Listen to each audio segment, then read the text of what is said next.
Madam जी। इधर आओ।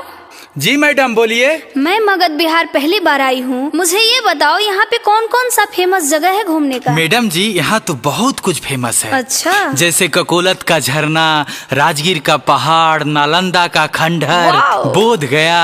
बताइए आपको कहाँ चलना है? अच्छा तो मुझे ये बताओ यहाँ पे खाने में क्या फेमस है? मैडम जी यहाँ तो खाने के लिए बहुत कुछ फेमस है। नहीं, मुझे ऐसा कुछ खिलाओ कि जाने के बाद भी याद रहे। अच्छा ठीक है मैडम, आइए आपको खिलाते हैं।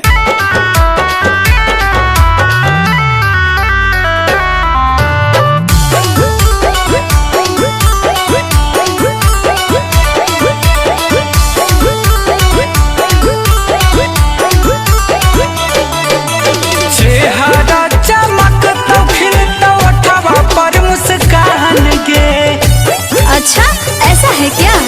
चेहरा चमक तो खिलता वठवा पर मुस्कान गे। चल गे छौड़ी तोरा खिलाइबो मीठा मगहिया पान गे। चल गे छौड़ी तोरा खिलाइबो मीठा मगहिया पान गे। देश विदेश में जेकर होबो है बखान गे। देश विदेश में जेकर होबो है बखान गे।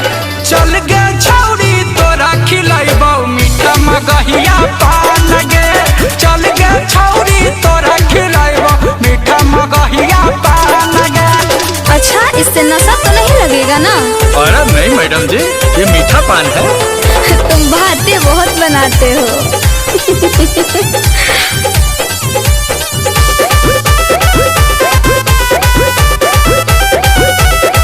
जहिया चखले में पान के सबाद के छौड़ी, तू जीना की भर करमी हमारा याद के छौड़ी। Oh no.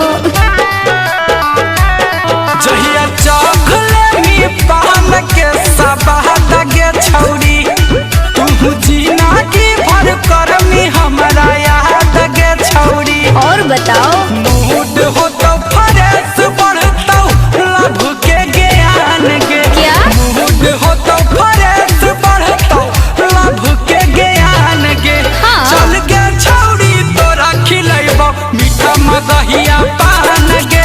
चल गे छौड़ी तोरा खिलाइबो मीठा मगहिया पान गे। अच्छा एक बात बोले, तुम्हारा मगही भाषा ना एकदम प्यारा लगता है।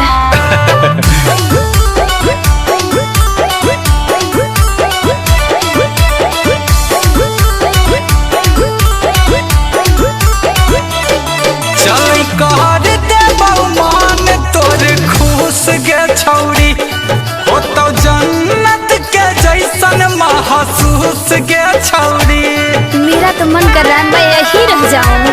चल कर देबो मान तोर खुश गे छौड़ी, कैसे? हो तो जन्नत के जैसन महसूस गे छौड़ी।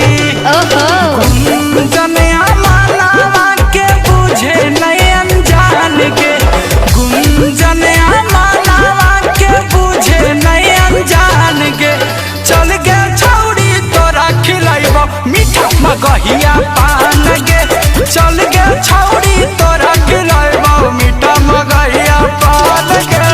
अच्छा एक बात बोलूं? जी मैडम। मुझे तो यहाँ से जाने का बिल्कुल मन नहीं कर रहा है।